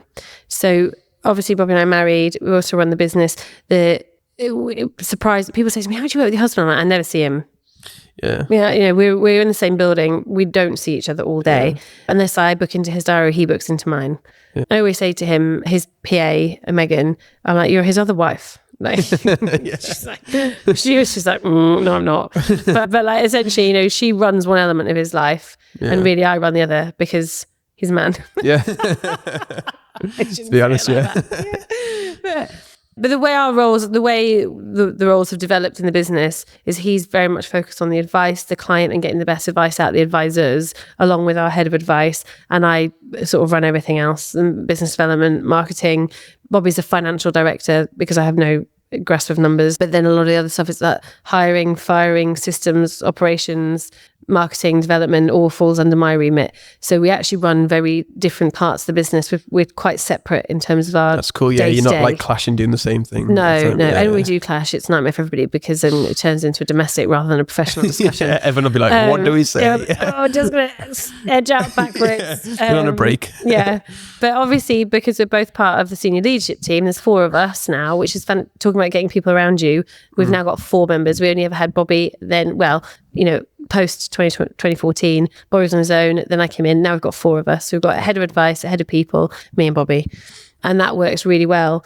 But it means that we're both needed in those meetings, and then it can affect home life because then when when something's happening that's bigger for us as a business, we're both under pressure at the same time. So that's when it can be tricky. Yeah, it's like differentiating the two, isn't it? Yeah, because the pressure on us quite often will be at the same time, rather than, it's not like I pick up the pressure at one point and then he picks it up another time. It's quite often at the same time because the whole business is moving or the whole business is changing. So it's not one half is doing one thing, one half is doing another. It's we're one big team, we're all moving at the same time. So the pressure's quite often on both of us at the same time. Yeah, no, that must be difficult then. Yeah, so that can be a bit tricky. But it's choices, isn't it? I'm a big believer in, if I didn't want to do it, well, I'll go do something else. And, or sell it. An actress. An actress, that's it. He doesn't know it yet. Nicole Kidman, watch out. Or Beyonce. I'd be a singer. I'd take either of those lifestyles. I wouldn't take the lifestyle, just the job. I still want to be able to come home and go to bed. I was going to say, being a singer, you'd be traveling about all the time, wouldn't you? Yeah. Like I haven't been following it, but I've been watching it now and again. Little clips of the Girls Aloud. Oh, I've seen that. Yeah, tour. They were in Newcastle last weekend. Yeah. And Kimberly Walsh in particular has got 3 kids, and I think they're travelling with her. Really? That's yeah, so cool, I don't really know, but I was just watching on Instagram. I was like, oh, that's interesting. Did you ever think the mum's so cool or so like lame, wouldn't they? I don't know. I always wonder that. Yeah, because I'm just not cool with my children. Like Sebastian wanted to do his hair this morning. In fact, he wanted a little bit like yours. He wanted like a little perm type thing. Yeah, but he wanted it to come over at the front. Oh, yeah. And he's got poker straight hair like me. He's literally got hair. He's very similar hair to mine. He's getting really cross. He couldn't make it. And I was like, well, you've just woken up this morning and decided. I said, we haven't had your hair cut that way. Yeah. We haven't got any of the products. So we're searching around everybody's bedrooms looking for the stuff in his hair. Anyway, in the end, he went, I don't like it. You're not getting it right. And he put his head, filled the sink with water and put his head in the sink. It's just like, okay, I'm trying. I'm not obviously not cool enough to help. I'm not achieving the look. So, I'm definitely not cool. But I've known that. Yeah. I know that about me. I don't need to be cool. So, I prepped you. So, biggest mistake or biggest regret in personal or business life, whichever one you want to share and say on the podcast. Okay, so I spent ages thinking about this. Yeah. And I spoke at length about it to Bobby because I don't have any. I mean, literally, I don't have any. Regrets? Or mistakes? No? You use them as lessons? Yeah, I mean, that's a bit profound, but no, it's more that I don't recognise them as big mistakes or big successes or big achievements, anything. I just don't. And I was talking about it to Bobby last night, and he was saying, that is exactly what you are like. So I wrote it down because I was like, I don't know how to put it, but it's almost like, I wrote it down so that I could remember, because I struggled to articulate it even to Bobby last night. I just don't label anything. So when you made a mistake, for me, it can be minor, and for me it'll feel massive, or it can be massive and it'll still feel massive. But in the same way, my successes and my achievements are the same. They just, like, in the moment, everything feels huge, but I'm a big feeler. Yeah. So for example, I did a half Ironman, I can't remember what it was now, 2 years ago, and months for that event, months. And I completed it, and I did it an hour and 15 minutes faster than the first one. So that's amazing, great. Yeah. But I was just so angry with myself. Why? Because it took me 7 hours and 1 minute. Oh, well, because it wasn't 7 hours or 6:59. 6:59. Yeah. So then I was so for me in that moment, that was like such a massive mistake. Like that I hadn't properly clocked my time as I was going around. I hadn't properly done it. So in that moment, I had this massive mistake. But at the same time, I was also kind of half celebrating this massive achievement. I'd knocked an hour and 15 minutes off my first time. That's crazy, yeah. But now I'm like, well, I just did that. Yeah, you achieved that. It doesn't feel like a massive achievement. At the same time, it doesn't feel like a massive mistake. It just happened. So you did it, Move on to the next thing. Yeah. And the same thing, with, I couldn't even think of something that was major enough for me to call a massive mistake. I was like, what? I mean, I did things as a kid that I think, I probably shouldn't have done that. Like, climbing out onto roofs or climbing out of windows and stuff. And they potentially could have been big mistakes, couldn't they? They could have led to broken legs and all sorts. They didn't. But so I really struggle with this, and sort of what I wrote down. Yeah. Was before you say, I was going to say that was the same for my half marathon. It was the first one I did in April, and I wanted to get like 1 hour 45, which I did get. But then later on, I was like, I want to get 1:37, and then I got 1:45, and I was like, oh yeah, it's kind of what I expected to get, but I wish I got more. And then it was like, even though when I crossed the finish line, I was like a sense of achievement. It was more like harder on myself, thinking, but then it's on to the next thing, like the next day, like, I did that, on to the next thing, going to do the Great North Run in September. Exactly. It's just and that's what I wrote. It's just It's just experiences. All of these things are experiences. And, the lessons, some we learn from them, some we get confidence from, some we hurt from them, some we win from them, some we gain love from them. They're just life. And so I really struggled with this question because I was like, I don't know. I don't label anything. Nothing is a big enough life event for me to think on it in a year or 10 years time ago. That was such a major deal. Just get on with it. Yeah. Which is good. I feel like a lot of people do dwell on the past though. Yeah. Like live in the past, whereas I think I don't maybe live in the present as much. I'm always thinking like the next thing, going forward, which I think is a good thing and a bad thing. I want to try and be a bit more present and stuff. That's what I said one of my goals were for this year, to be more present. I struggle with that as well. Yeah. Because I'm always thinking, what's next? In the future, if I have like a wife and kids, I want to be able to provide them a good life and keep on going, but still need to enjoy the present moment because me now, like 5 years ago, I'd be like, oh, you're doing all right. You know what I mean? You're having fun and that kind of thing. So it's the thing is that they say, only look back to see how far you've come. That's the saying, which easy, I suppose. Yeah. But it's living in the present's tough too. Yeah. Especially when you're ambitious or you've got plans and you're like thinking, what's next? Yeah, always pushing the boundaries. But and then, I can't think of any mistakes. No.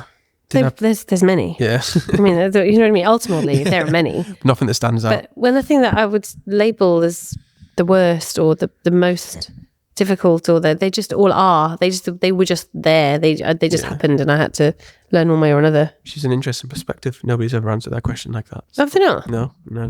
Most people say... I'm a genius. Yeah, most people say no mistakes or regrets, just lessons learned, like I say, like that. Yeah. It's fine. But it doesn't always make a good answer for the podcast. But that makes a good answer for the podcast. At least you've articulated it and people But they are lessons. They are. But it's just the experience of life. It's just the texture of life. It's just it's the labeling of them as a thing. Yeah. For me, they're not a thing. It's just it was just something that we worked through, or we did at the time, or but I don't just feel that about the negative. It's also the positives for me, which I suppose some people might say you should really pat yourself on the back, but it was just another thing. It was just something else that we moved through. We did. It was an experience. Do you see what I mean? Yeah, on to the next one. Yeah. Just like an event, wasn't it? Like it just happened. A life event. Yeah, it just happened. And some people might say. People often ask me, do you regret leaving the BBC? Do you miss it? Oh, I miss it. Like sometimes, but I don't regret it. And it wasn't a mistake. It wasn't a success. It was just something that happened next. It was just something else that I lived through that, wanted, didn't want, whatever it might be. It just happened. It's just what it is. It's like what you said earlier, wasn't it? You said that it was a decision you kind of had to make, wasn't it? Do you move to Manchester or London or do you... Yeah, it's just go to the business kind of thing. It was just one of them things that just the process of life. It's just what happens. Yeah. Did I prep you for what you think? Strengths and weaknesses. Yeah. What's your greatest strength? What's your greatest weakness? You did, and I wrote these ones down as well because I was like, I'm not going to do one of those crappy interview questions where they go, "But this is my weakness," but I turned it into strength. Yeah. So my weaknesses over the years, so not necessarily now, but some are now. I've got lots. Yeah. How many have you got on there? How many have I got? Hold on, let's have a look. I've got 1, 2, 3, 4. And I've got some strengths as well. Yeah, that's good. So weaknesses over the years, not being curious enough. So going into a conversation with somebody or numerous people with my own ulterior motive first, rather than listening to their response from a position of judgment rather than curiosity.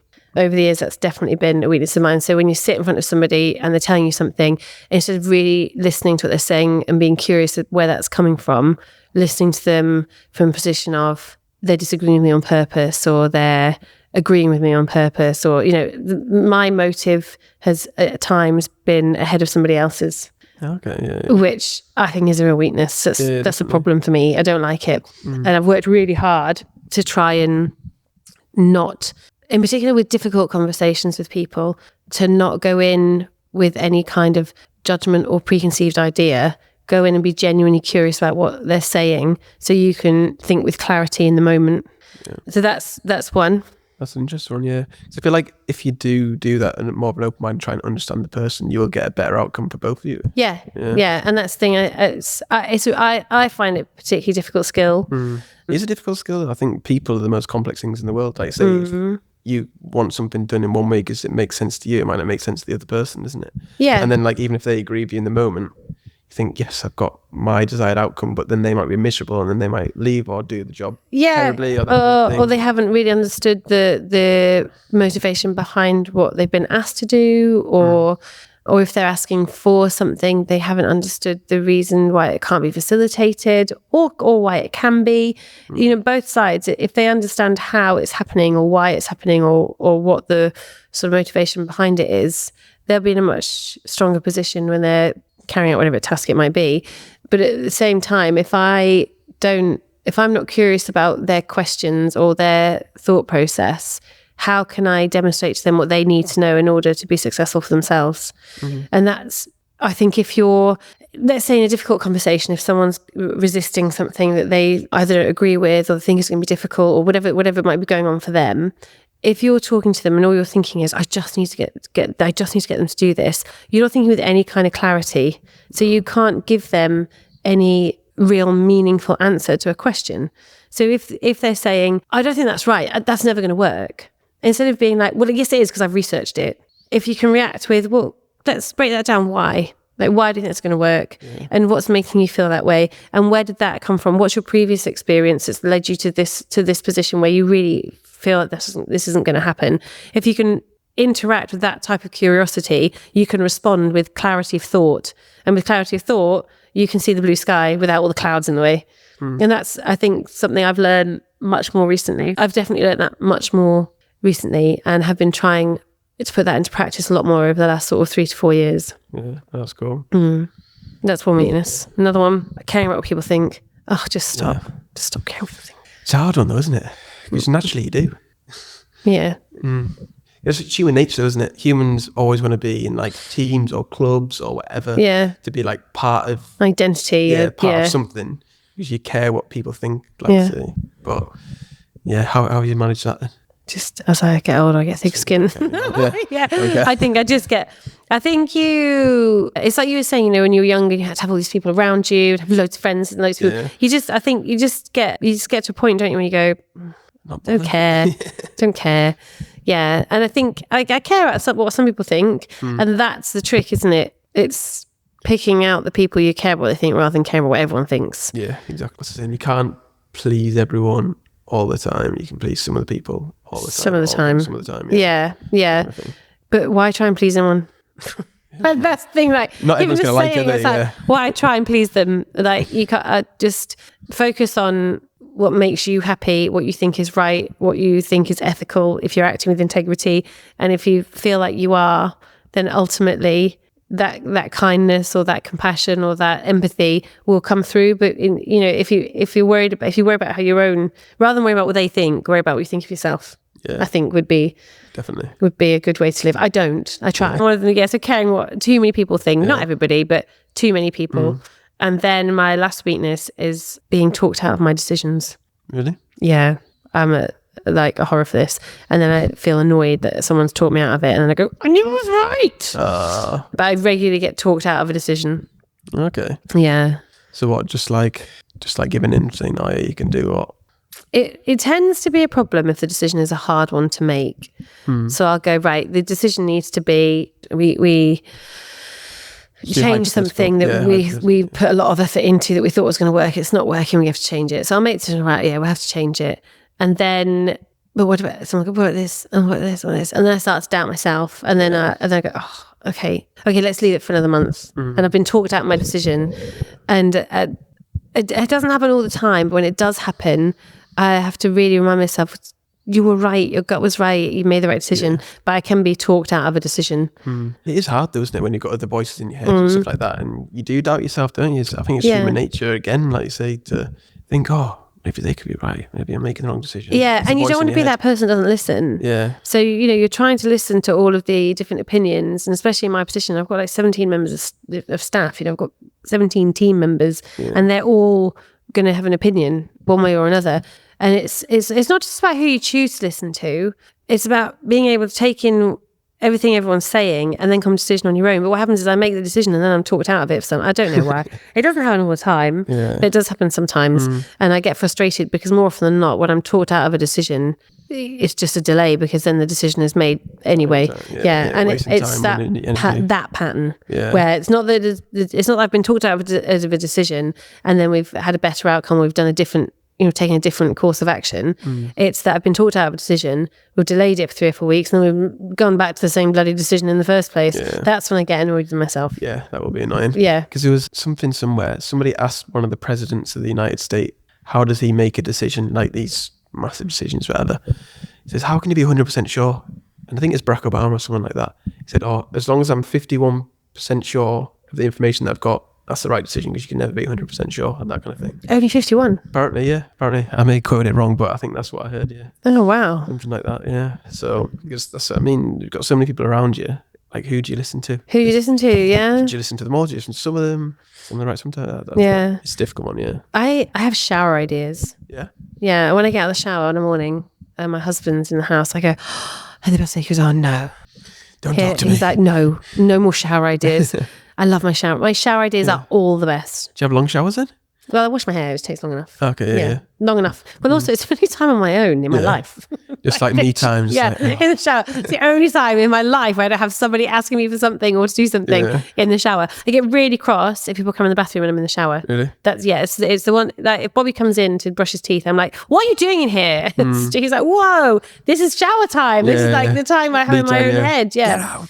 Yeah, very rarely am I in the car on my own or in my office on my own or in the house on my own. So shower time is thinking time. Yeah. But it's idea time. I don't know what it is about being in the shower. It's like, it's the idea, it's the clarity. Mental clarity. It's when there's nothing there, nothing else there. And then I go, an idea pops thoughts. up. Yeah. We travel a lot for work and stuff. And if say like next week I'll drive to Cardiff. And it's just like 5 hours by myself with my own thoughts. It's just like nice. I don't know. Yeah. It's like therapy. I know what you mean. I do know what you mean. A good long journey. I sometimes like to trap Bobby in the car for a long journey so he can't get away and he has to listen. Right, strengths then. Strengths. I'm a woman of action. Yeah. That's definitely a strength. I'm not really a procrastinator. I'm a doer. That's I good, think that's a strength. Yeah. Definitely. And then I've just written 3 words: passion, love, and drive. Okay. Why did you use them 3 words then? I think so. I love deeply, like in lots of different ways, whether it's like 100%, like you're saying. Yeah, whether it's the people around me, the place around me, the garden, the car I might buy, whatever it is, I love it. Like, so I love deeply. And with that comes a lot of passion for the business, for the people, for the house, for the kids, for the future, for like planning a holiday. It's a mammoth event for me. I'm like, yes, this and that, it's a bit exhausting being around me sometimes. Yeah. Like I think, but I think it's a strength. Like, that'll be why people love you though, won't it? It's like how passionate you are about how energetic and that kind of thing, I'd imagine. And maybe hate me. They're both, yeah. They're both. And then drive. I can't bear something not to be finished. I'm very determined that, I can't sit still. And I'm a firm believer that if you're sitting still, you're actually going backwards because everybody else around you is moving forwards. I've done a good job for an hour and a half, sat still then. Yeah. I know, I've been up and down a few times. True, actually. But yeah. I think so. So love, passion and drive and being a woman of action are my sort of main strengths. The fact that I did some work with a woman called Shelley Hayward, who's a friend of ours actually, and she says there should be more love in business and more love in work. We should be able to use that word more freely. And I don't struggle with that. And I think that's something that's important. I do love my team. I do love what they do. I love how they interact. I love it. When one of them supports the other and I see it, I'm like, oh, I do. I love it. I actually love it. That word. I'm not afraid of that word love. It doesn't mean you have to be in love with your team. No. I just love them. There's different. Yeah. There's lots of different ways to love. Like I love you and I love that, isn't it? Love, passion, and drive, and then being able. The 3 of them mean that I'm good at taking action. Yeah, that's cool. Right. So, where can people follow you, find you, get in contact? Personal, business, that kind of thing. Okay, so Stan Sherlock Associates.com is the website. Just been revamped. It's actually undergoing a full review at the moment, but we just wanted to do a little taster first. We're on Facebook. We're on LinkedIn. I'm on LinkedIn, Emma Sherlock. The business is on LinkedIn, Stan Sherlock Associates. Where else? We're all the usual. Yeah. And it's normally Stan Sherlock ASC because nobody wants to be Stan Sherlock Ass. No. Oh yeah, true actually. Yeah. So stansherlock.com or across all social media. Personally, I'm on LinkedIn as Emma Sherlock, or just ring the business. Yeah. 01228 598821. Nice. Yeah. Right. Any closing thoughts or? That's been great. Thanks. Yeah, thank you. Thanks very much for having me. Yeah. Everyone, if you're watching on YouTube, make sure to subscribe, like the video, comment your favourite part. Any questions for Emma, leave them in the comment section below. If you listen on Spotify or Apple, make sure to leave a 5-star review and follow the podcast, and we'll see you next time. Bye.